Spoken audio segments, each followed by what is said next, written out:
Ta parole est une lampe à mes pieds, une lumière sur mon sentier. Psaume 119, verset 105. La méditation.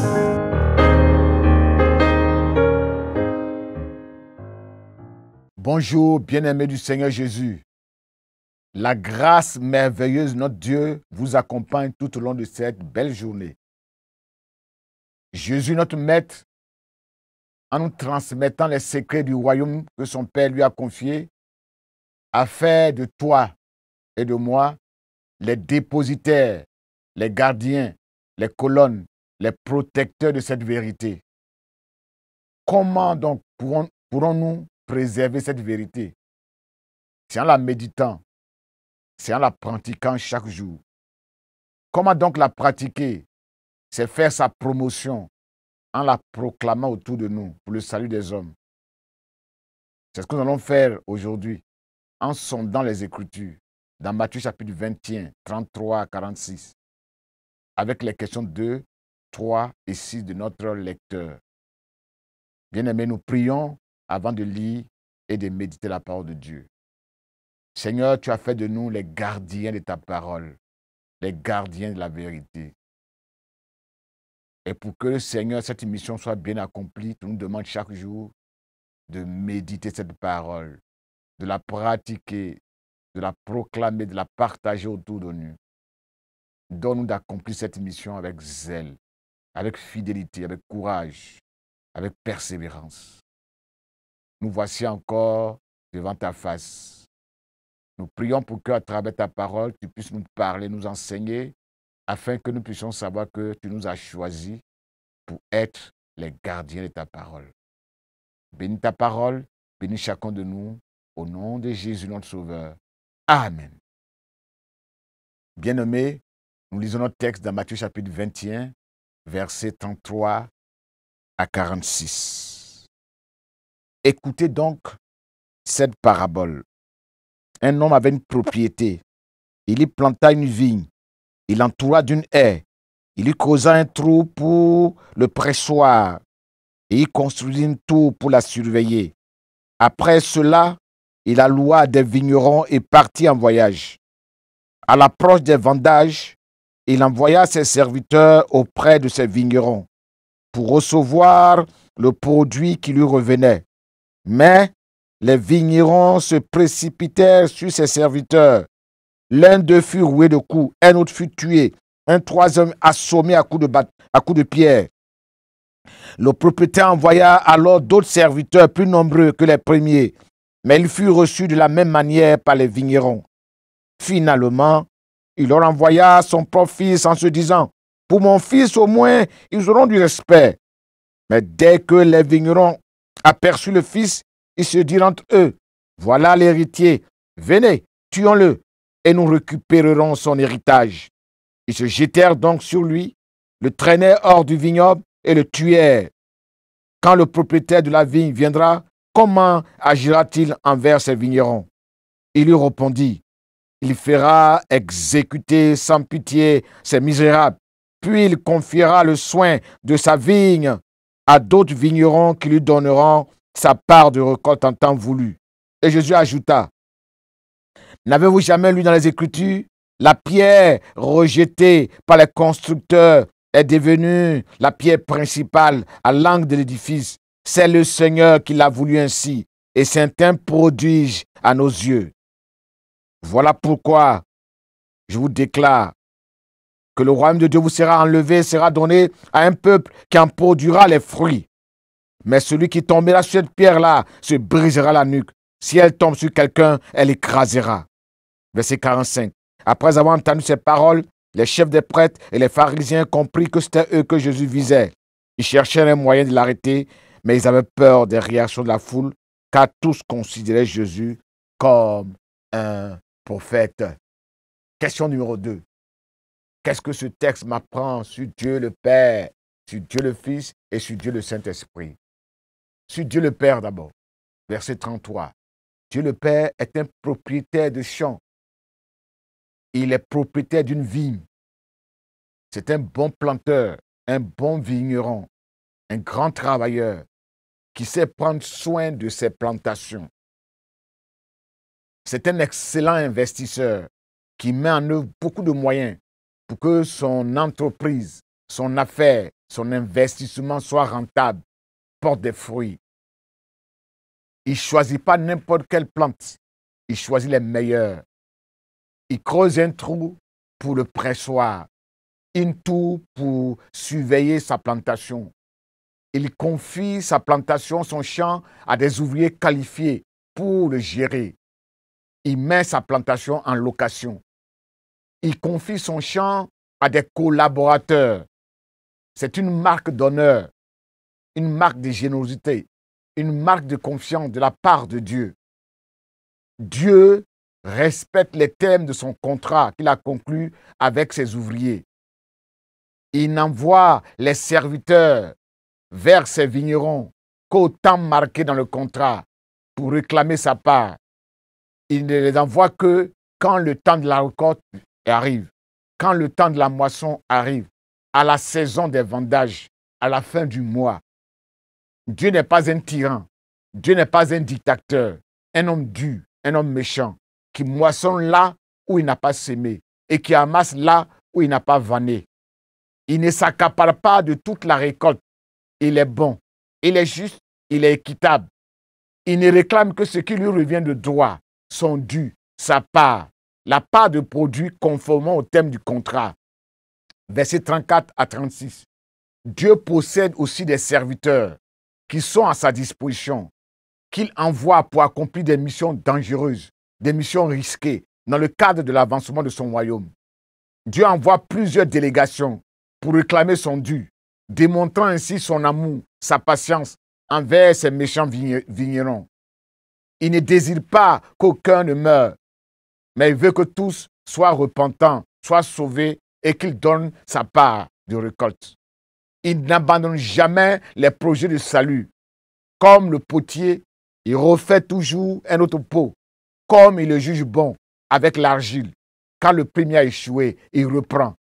Il choisit toujours d'autres instruments pour exécuter son projet, démontrant ainsi sa persévérance et son amour. Verset 41. Dieu punit les misérables vignerons.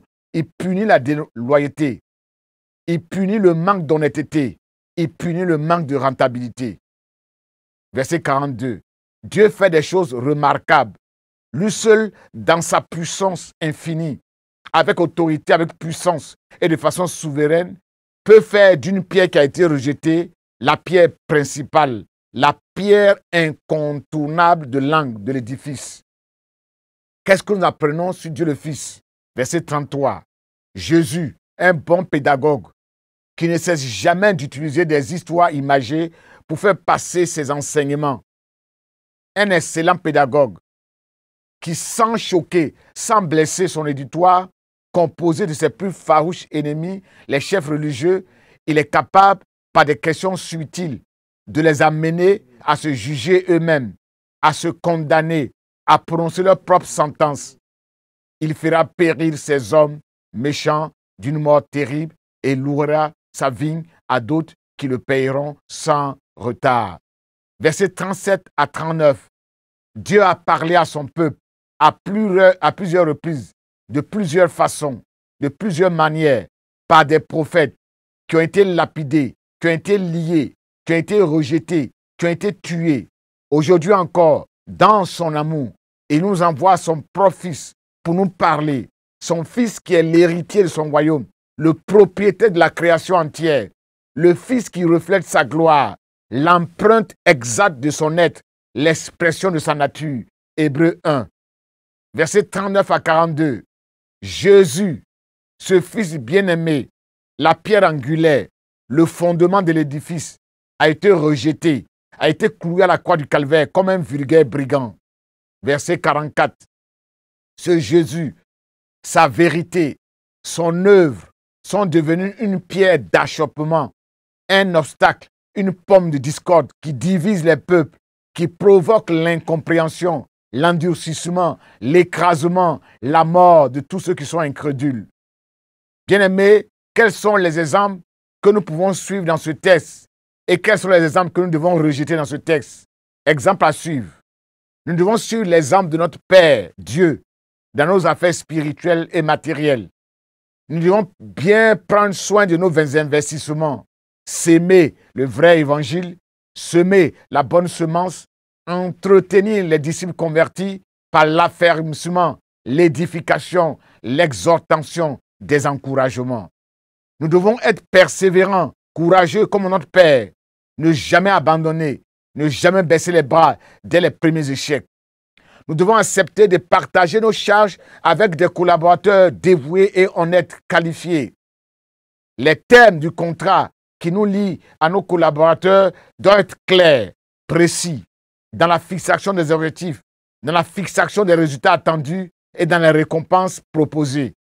Comme Dieu, notre Père, nous devons être capables de sanctionner quand les termes du contrat ont été violés et recruter de nouveaux ouvriers, de nouveaux collaborateurs afin de continuer la mission qui ne doit jamais être perdue de vue, qui ne doit jamais être abandonnée. Les serviteurs envoyés par le propriétaire, y compris son propre fils, sont des exemples à suivre. Malgré les dangers potentiels qu'ils encouraient, ils ont bravé la mort. Ils ont accepté d'obéir aux ordres de leur maître et ils sont venus accomplir cette mission dangereuse au prix de leur vie. Exemple à ne pas suivre dans ce texte bien-aimé. L'exemple des vignerons locataires n'est pas imité. Ils sont méchants, ils sont infidèles, ils sont déloyaux, ils sont pervers, ils sont ingrats, ils sont malhonnêtes, ils sont injustes. Ce sont des délinquants spirituels, des profiteurs. Ils n'ont pas respecté les termes du contrat qui les liait au propriétaire de la vigne, leur maître. Ils sont méchants car ils ont tué les envoyés, les émissaires du propriétaire. Ils n'ont pas accepté de remettre au propriétaire sa part des récoltes, son dû. En agissant ici, ils mettent en péril la survie de l'exploitation. Car s'il n'y a plus de ressources, s'il n'y a plus de capitaux, il n'y aura plus d'investissement, il n'y aura plus d'entretien et la vigne va mourir et le chômage va augmenter car les ouvriers seront licenciés. En plus d'être méchants, ils manquent de compassion, ils manquent de respect envers le fils unique du propriétaire, l'héritier, le futur patron de l'exploitation, l'image du maître.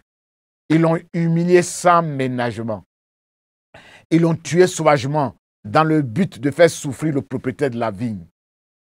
Ils ont comblé la mesure de leur iniquité. Ils ont grimpé dans l'échelle du péché de façon graduelle. Ils ont commencé d'abord par battre les envoyés. Ensuite, ils les ont lapidés. Enfin, ils ont tué par la violence, par la coercition, par l'extorsion. Ils ont tué le fils pour s'emparer de la vigne, pour garder pour eux seuls les bénéficiaires de l'exploitation. Ils sont égoïstes. Verset 46. Les pharisiens ne sont pas exemplaires. Ils craignent plus le peuple que Dieu. Ils craignent plus le peuple que le Fils qui est venu leur apporter une bonne nouvelle de salut. Versets 45 à 46. Animés d'un esprit d'orgueil, ils ont endurci leur cœur. Ils sont restés insensibles à l'interpellation de Jésus. Ils ont bien compris que cette parabole s'adresse à eux particulièrement, mais ils n'ont pas reconnu leur faute. Ils ne se sont pas repentis pour changer d'attitude, de direction, afin d'éviter les malheurs, les jugements qui les attendent. Ils sont plutôt prêts à commettre d'autres fautes, arrêter Jésus le Maître, se débarrasser du prince de la vie. Bien-aimés, est-ce qu'il y a des avertissements dans ce texte? Oui, au verset 34. Dieu te rappelle dans ce texte, comme dans Ésaïe chapitre 5, il te rappelle qu'il attend de toi sa part, la totalité de sa part, sans que tu ne retranches quelque chose. Il dit, apportez donc réellement dans ma maison toutes vos dîmes et toutes vos offrandes. Malachie 3. Il attend de toi des beaux raisins qui ne sont pas acides, qui ne sont pas pourris. Il attend de toi des animaux qui ne sont pas boiteux, qui ne sont pas aveugles. Il attend de toi des raisins plutôt comme la droiture et non l'injustice. la reconnaissance, la libéralité, la générosité et non l'ingratitude, et non l'infidélité, et non la méchanceté. Il attend de toi des fruits dignes de la repentance, obéissance, sainteté, honnêteté, amour, fidélité, un juste salaire. Dieu est très exigeant, bien-aimé, envers toi, parce qu'il a beaucoup investi en toi. Il a mis beaucoup de moyens en toi, des plantes bien choisies, un terrain fertilisé par des pluies, des soins constants avec la parole de Dieu, des serviteurs de Dieu à ton service pour t'aider à grandir. Sarclage, épierrage, il enlève les pierres dans ta vie, il plante de nouvelles choses dans ta vie, il construit une tour de protection autour de toi. Dieu te dit qu'il veut recevoir sa part au bon moment, sans tarder, sans murmure, sans hésitation. Il te dit que tu n'as pas le droit de t'accaparer de tous les bénéfices de l'exploitation, de manger toi seul toute la récolte. Il veut que lui, le propriétaire, le pourvoyeur, là, il veut avoir sa part. Tu dois être en mesure, à la fin de chaque mois, à la fin de chaque récolte, de lui remettre, de lui rembourser sa part sous forme de dîme. La 10e partie de tous tes biens, de tous tes revenus, sous forme d'offrande, sous forme d'action de grâce, en guise de reconnaissance, de gratitude et de remerciement. Il veut que tu lui donnes les prémices de tes activités, en lui offrant les premiers fruits en signe de reconnaissance, en signe de consécration. Il attend de toi que tu lui apportes des aumônes, en signe de compassion et de justice, et de partager avec les nécessiteux. Verset 41. Attention, Dieu ne veut pas dans son champ des paresseux, des procrastinateurs, c'est-à-dire des gens qui sont méchants et qui remettent à plus tard leur devoir, leur mission, ce qu'ils doivent accomplir là. Ils le font à contre-temps, avec retard, avec différé. Attention, Dieu a des droits sur toi. Il ne veut pas que ses droits soient bafoués, méprisés. Dieu veut son paiement, sa part maintenant, aujourd'hui. Attention, la vigne, les branches que Dieu émonde, qui refusent de porter des fruits abondants, des bons fruits, qui restent stériles, improductives, inutiles, peuvent subir la malédiction de Dieu. Elles peuvent être coupées, jetées au dehors et brûlées. Ésaïe 5 décrit cette déchéance spirituelle. Il dit la haie de la vigne, c'est-à-dire la protection, peut être arrachée pour que la vigne soit broutée. Une brèche peut s'opérer dans cette clôture et l'exposer aux passants pour qu'elle soit piétinée, la vigne. Elle devient une friche que personne ne taillera, ne saclera. Les ronces et les épines y croîtront librement. Dieu interdira aux nuages de répandre la pluie. Verset 44. Attention, prenons garde de ne pas avoir un cœur méchant, endurci, comme ces Juifs qui ont rejeté le Messie, parce qu'il ne correspondait pas à leur standard, à leur perception. Parce que sa justice, le salut par la foi, la confiance en Jésus seul ne leur convenait pas. Si comme eux, nous cherchons à obtenir la faveur de Dieu par nos efforts personnels, par des œuvres méritoires, l'accomplissement de la loi, nous serons aussi rejetés. Nous aurons manqué le but. C'est qui ouvrira la porte de l'alliance aux autres peuples qui ne cherchaient pas Dieu, mais qui ont placé leur confiance en Jésus. Romains 9. Attention, personne ne peut être sauvé, personne ne peut aller au ciel, personne ne peut être guéri, personne ne peut être réconcilié avec Dieu. Personne ne peut être déclaré juste en dehors de Jésus, le Fils unique de Dieu. Ce Fils que Dieu a donné au monde pour le salut de l'homme. Nul ne peut poser un autre fondement que celui qui est déjà en place, c'est-à-dire Jésus-Christ. 1 Corinthiens 3, verset 11. Attention, il y aura un jour de jugement où Dieu éprouvera chacune de nos actions. Chacun rendra compte à Dieu de ce qu'il a fait de sa vie, des talents que Dieu lui a confiés, des semences que Dieu lui a confiées. Le jour du jugement montrera clairement la valeur, la qualité, la solidité de l'œuvre de chacun et la rendra évidente. 1 Corinthiens 3, 12 à 13. Prions, bien-aimés. Notre Dieu, notre Père, nous te bénissons. Nous te rendons grâce parce que tu nous aimes et dans ton amour, tu nous as confié ta vie. Donne-nous de ne pas ressembler à ces vignerons méchants. Fais en sorte qu'au moment opportun, quand tu viens chercher ta part, nous puissions te donner ta part sous forme de dîme, d'offrande de reconnaissance, d'action de grâce, de prémices d'aumône. Donne-nous de ne pas frapper tes serviteurs qui viennent réclamer ta part, ton dû. Donne de ne pas les tuer par nos critiques, par nos murmures. Apprends-nous à donner avec joie. Apprends-nous à donner avec reconnaissance parce que tu as fait beaucoup pour nous. Tu as investi beaucoup en nous. Donne-nous de réjouir ton cœur en donnant ta part, afin que davantage tu nous bénisses, afin que davantage tu nous arroses. Merci de nous aider. Merci de ne pas te rejeter. Merci pour tous tes bienfaits. Amen.